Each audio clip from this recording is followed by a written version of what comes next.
Alright guys, so Minions and Monsters is finally here. Now going into this, I didn't know it was a prequel, right? Set in the 1920s, before all the Despicable Me movies. And instead of following Gru, we're following two minions called James and Henry. And speaking of them, I got this guy right here. And I think this one's Ed, because in the movie he was the one filming. But like, I walked into the theater, I wasn't planning on getting anything, but then I stopped, saw Ed freaking filming me, and I was like, why not add him to the shelf? And so I got him only 28 bucks, which isn't horrible, you know, a nice drink, you know, can be drinking out of his head.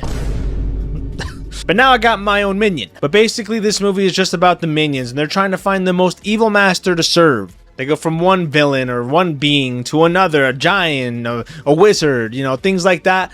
And along the way, they keep killing all of them. But eventually they get to a point where a film producer sees them and decides they're comedic gold and decides to start putting them in movies. But then they get fired from that, and then a few of them decide to make their own movie, while the other ones find this robot named Dort, who's low-key a simp, but we'll get into that later. And just hearing that, it sounds kind of interesting, and as you're watching it, you know, at the beginning, you're kind of hooked in.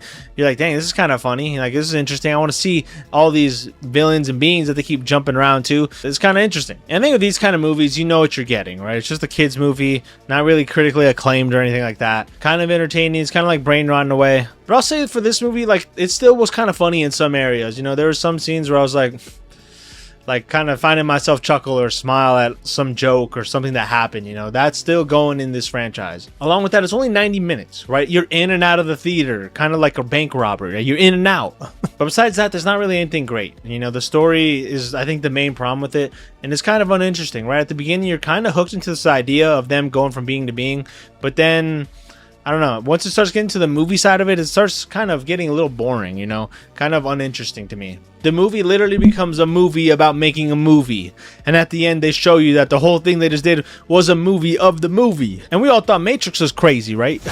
And then they meet a robot named Dort who's gonna take over the human race. But as soon as this girl comes up who wants women's rights, you know, she's in this group that's protesting for it. As soon as she comes up and tells him what she's about and what she believes and calls him cute, bro simps. He folds faster than a lawn chair. But look, this movie, I mean, you know what to expect. It's a Minions movie. There's nothing crazy in here. There are some memorable scenes in here, like the train scene. I really enjoyed that. But besides that, I don't know. This movie is really meant for kids, right? I'm not going to sit here and critique it like crazy. If you're an adult, I think you'll have some laughs, but it's not really enough to say it's one of the better Despicable Me or Minion movies. But if you have kids, siblings, cousin, whatever, maybe a girlfriend even, because when I went, there was a guy and a girl in the back, and they were watching it, and I was like, oh, that's kind of weird, and taking a girl out to see the Minions. I guess, bro. I mean, I went alone, so what am I saying, right? But anyways, guys, if I had to give this a rank, I'd probably give this a participation award. I think you should wait to rent or stream this if you're just curious about the movie. But if you have, like I said, some young ones in your life, or I guess a girlfriend, right? Or you like me, go alone, right? You could. But those are just my thoughts. But anyways, guys, comment below if you've seen this movie and what you think, right? Are you going to go watch this? You going to go alone like me? Comment below what you think, and don't forget to like, subscribe, and I'll see you all in the next video. Peace.